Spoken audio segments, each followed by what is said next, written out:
Hello and welcome to another video in my series about using Ancestry.com to find place of origin of a Swedish immigrant. In that video I mentioned the Swedish American church records. Now I want to take a more detailed look at those records and show you how to find and decipher them. First, a quick overview of the record sets. It will be pulling from these three collections: the Evangelical Lutheran Church, with over 3 million records. The top one here, Evangelical Covenant Church, significantly fewer, and then the smallest one, the Evangelical Free Church. So all of those have been digitized, indexed. Most of them will have images, not all for various reasons, but they're all well integrated into the hints.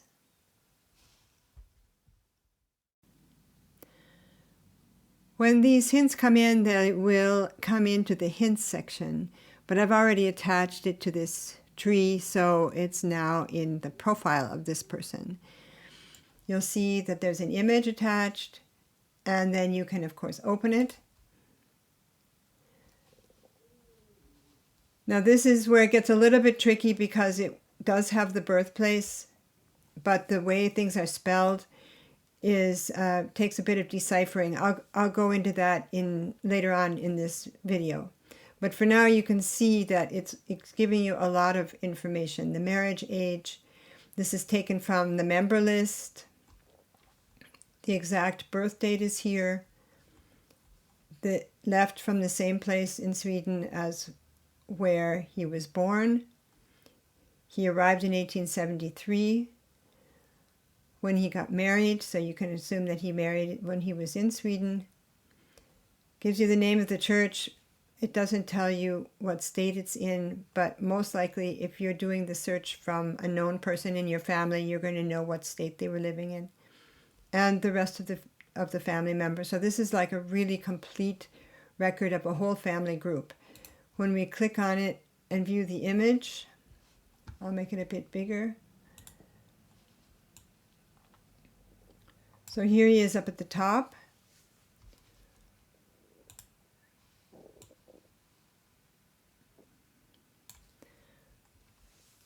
Now you can see this person lived in Rice Lake. You can also see now that you open the image, you can see what church and where.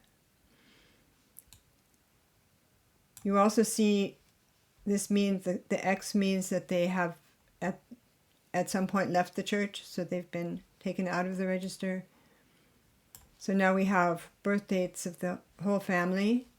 We do not have the maiden name of the wife, but with that exact birth date and the fact that they married in Sweden, it won't be hard to find. So this is the way it was spelled, the parish.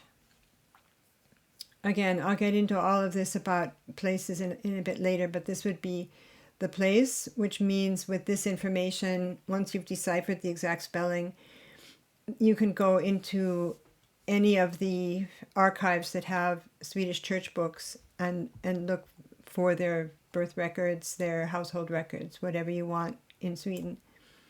As I mentioned before, the marriage date is listed in this one. Again, where they came from. And interesting over here is it says they went to Washington. So if you didn't have that information already, now it's pointing to you to where you can further look for them in the US. And these were dropped. It doesn't say why. It doesn't say they left. It just says they were dropped from the member list. You'll notice that this member list is in English. A lot of the churches did use templates in the English language. The names were very often adjusted to whatever they called themselves in the US. So very often the name could be completely different from their Swedish name. So that's something else to watch out for. Moving down the list, we have other people, of course. Some of them born in Minnesota. Here's another one. Kalmar is the name of the county they were born in. Information there. And this is a different area of Sweden. and so on. Down here you have Jämtland. So that's the kind of information you can find in these records and what it will look like when you look at them.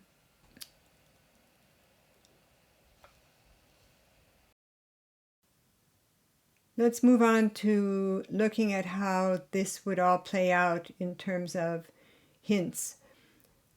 I can't give a real live case scenario, but I can show you the basic patterns for how it works. Obviously, I already knew where this person, I had already solved this one, so it's not going to be the same. But a couple things to point out. So it did give me these hints. It says it's a member list, but in actuality it's a baptismal record.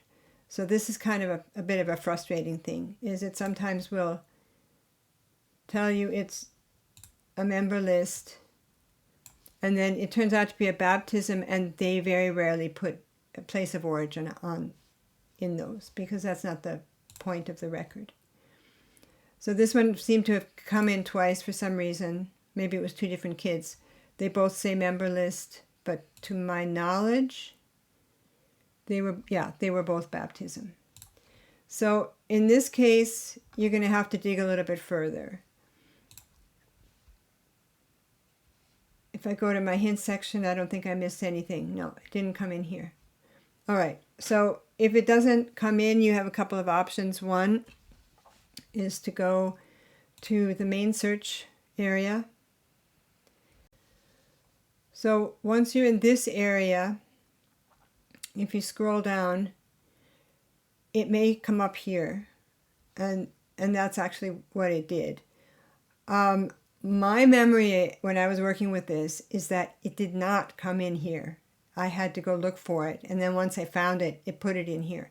So again, there are several layers. There's the hint layer, and then there's the search bit, and if it's still you're not finding what you want, then you can kind of give it a poke. So this will be the record we want, which is the real member list. But let's first of all go and see what we can do to find it if it was not going to be here. So you might think it would be under directories and member lists, but that's actually not where Ancestry puts it. So that's kind of counterintuitive. It's in the birth, marriage, and death section. So if you filter by birth, marriage, and death, and then go by birth, baptism, and christening, which is better than the other ones, then all of a sudden this one will show up. And then you've got the church records right at the top there. That will change the interface quite a bit. It looks a bit different now. Third one down has the exact same birth date. No relatives listed. Interesting. So, and this is the one, because I know it because of the place, Lomarid. So why this didn't come up in the regular hint section, I can't say, but that happened. So, you just have to keep looking. So now when we go down a bit further, so this is the real membership list. And now you have birth dates and all the other information that was in the one I already showed you. For the sake of completion, I'll also show you how you can browse the books and use the search fields if you think Ancestry might have missed something, or if you're just curious to see what they look like. If you go to the Home button on your Ancestry account, and then go to Search and Card Catalog, and then put in Swedish American in the title, and then do a search, it comes up with exactly those 3 record sets. So I've got something sort of prepared. So if we go to the Lutheran Church records, this is what you'll get then. You'll have browse this collection on the right, and you'll be able to put in search fields. You can put information in here. I went ahead and put in a name. I'll add the approximate birth year. I put in any event, the location, because I'm assuming if you're doing this kind of a search, you have an idea what area you're looking for. And then you want to put in member list in the event type. Some of these, one of the other churches has actually record type instead of event type, but event type I think works well for this one. And then when you hit search, I had put in Axel Alstrom, and the first Axel Edward Alstrom, Manastik. In my experience, if it comes up with a search like that, it's most likely going to be in your hints somewhere anyway. More interesting is if nothing comes up and you can't find it in this list when you search with the search fields. You can still go into the church books themselves and look for them. So let's take the same example. We know this person lived in Manastik. So you go to USA, Michigan, Manastik. There's only one church, so that makes it easy. So now you're in the microfilm reel for that church. As you can see down at the bottom is the 689 pages. Usually these books will start out with a history of the church. So that's what you get first off. And then as you progress through, it will move to meeting minutes, things like that. Now, it takes, with 600 some pages, it's a real search thing. So what I usually do is I just sort of skip around randomly. What I'm looking for is an index, to see if there's an index of the members. And if there is, then that can help you determine whether or not that person was ever a member of that church or not. Even if they don't, even if they weren't indexed, they would be in the handwritten. Anyway, I'm not going to go through the whole thing. I do happen to know that there's an index in this book. So it was actually, as you can see, on page 424. So here you can see over here, that's all nicely alphabetized. And here's our guy, Axel Edward. So if we go to page 9, obviously the page numbers start over. They don't correspond to the microfilm numbers. Let's use the film reel. Okay, here we go. Here's the start of the page 2. We want to go up to 9, so we'll go forward a few. 7, 8, 9. And we're looking for Axel. Here he is, Axel Edward. So if there's no index, then you just, use the film strip until you see something that looks kind of like it might be a list of people. And then you'll have to go page by page, see if you can find them. That's it for the overview of these books, what they are, what they contain, how to search for them. Now I'm going to return to the topic of place names. This is a huge topic. I won't be able to go into great detail, but just a couple of pointers. First of all, it's always helpful if there is an image to compare the writing on the record itself with the transcription. Sometimes you will see, read the letters slightly differently, and maybe that will help. Looking at this record, just as an example, we've got 2 different Swedish localities here. Now, the first one here, this southern Nickleby, sometimes they leave off the S for southern and N for northern, meaning if you're looking for this in a list of parishes, make sure you keep in mind the possibility that if it only said Nickleby, then you won't find it under N. So I always just do a find, and then if it exists in that list and it's a southern or northern, then because it will matter whether or not the person was in one or the other. You'll have to check both if it only says Nickleby. This one gives you the southern, so that's fine. The next bit here is a little bit hard to read. If you know the area where your person came from but just didn't know the parish, then that will confirm that. If you don't have any idea where they are, then reading that might be a bit of a challenge. But again, I'll show you later a list you can go to, and then you just kind of match what you think it's most likely would be. The L here is shorthand for county, and the SW is obviously Sweden.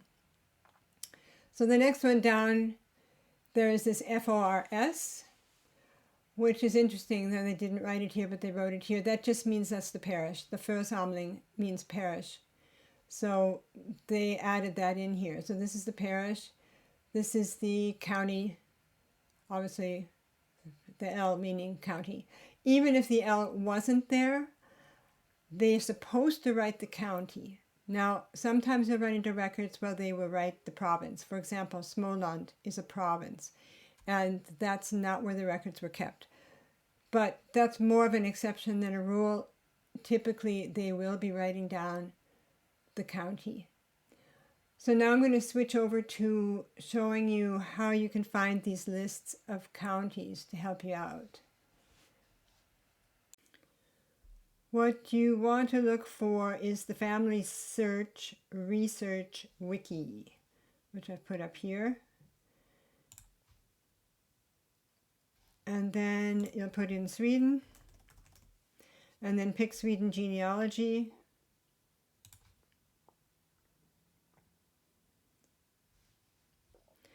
And that will take you immediately to the county map.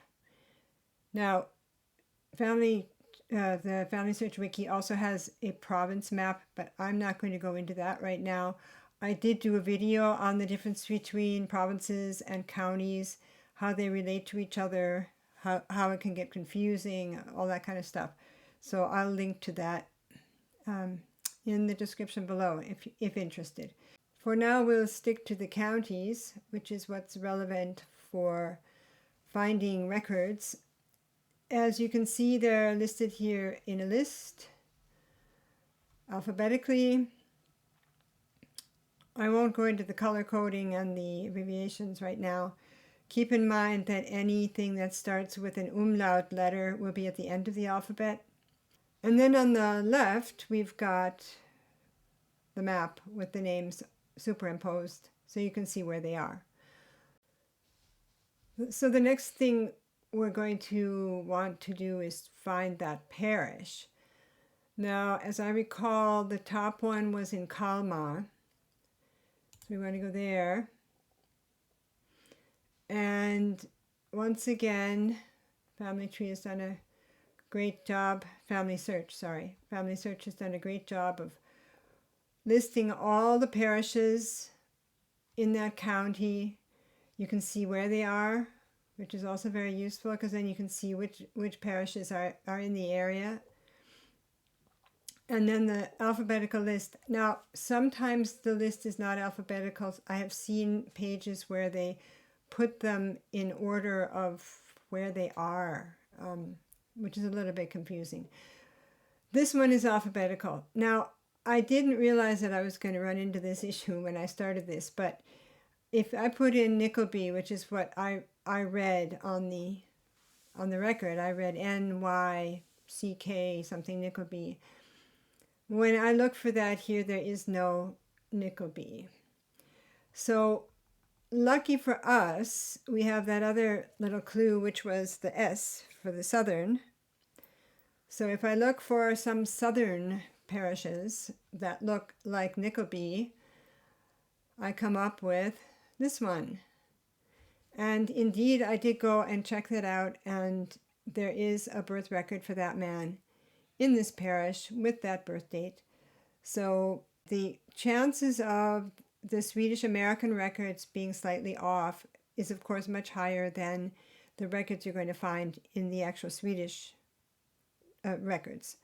So one has to keep that in mind when looking. Sometimes you have to get a bit creative. but this family search wiki is really a huge help when doing that process. I hope this video has been useful for you. Feel free to leave feedback or questions in the comments. I'd love to hear from you. I also offer free 20-minute Zoom calls, which you can sign up for on my website. Link is in the description. Hope to see you next time. Hej då!